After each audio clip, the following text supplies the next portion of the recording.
Hi, I'm Tanya Kepler with the Alternative Information Center, and joining me today is Shir Hever, author of the AIC's new Economy of the Occupation booklet, Israel and the OECD. Welcome, Shir. Thanks for joining us. Thank you.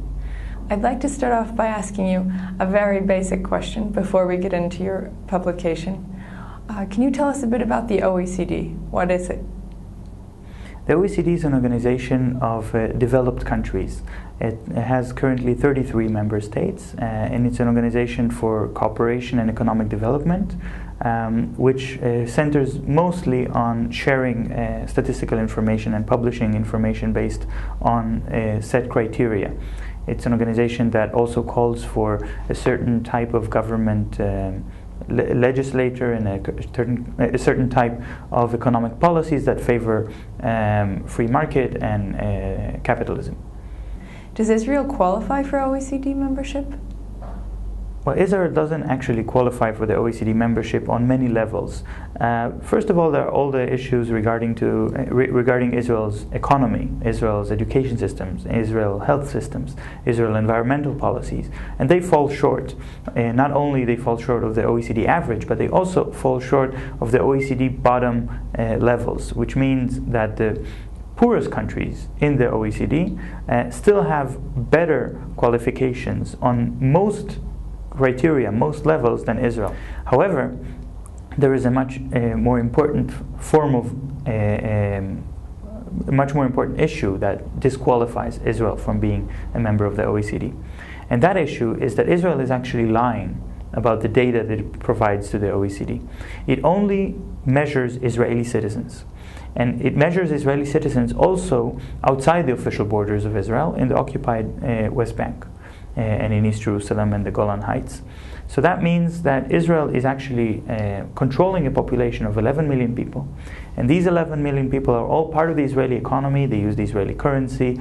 They're paying taxes to the government of Israel. But Israel only reports half of that population, a bit more than half, 7 million, as citizens of Israel, and the whole data only refers to them, which means 4 million people have disappeared.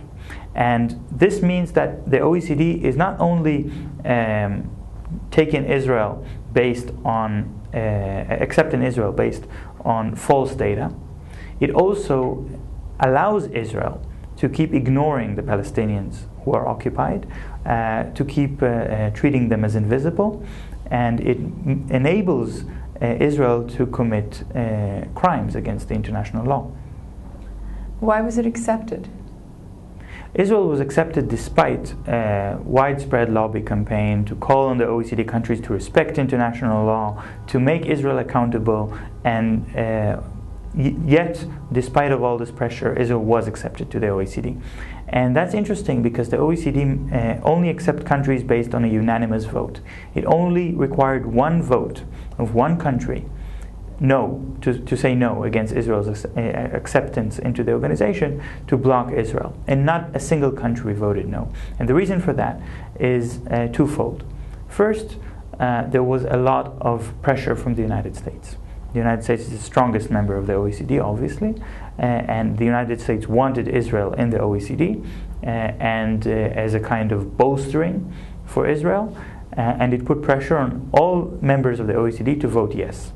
But the other reason that Israel was accepted is that right-wing groups within Europe and within other OECD countries see Israel as a model for how to manifest Islamophobia, how to crush resistance, how to expand Western culture by use of force over occupied peoples, over Palestinians or Arabs.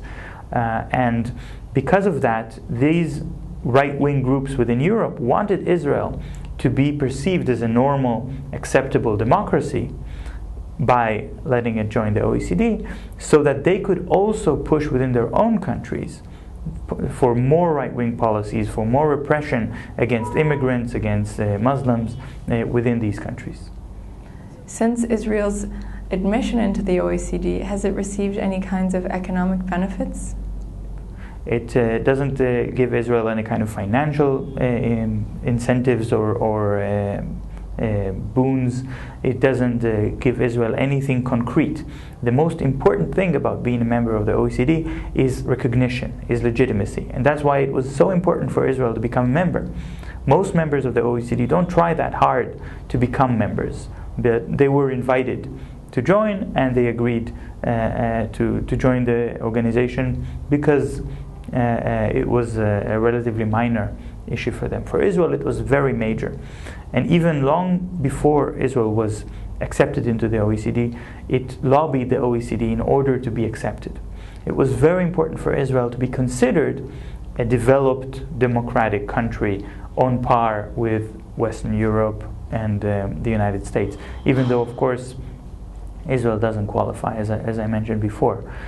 So there are no concrete benefits. All the benefits are in legitimacy, are in perception.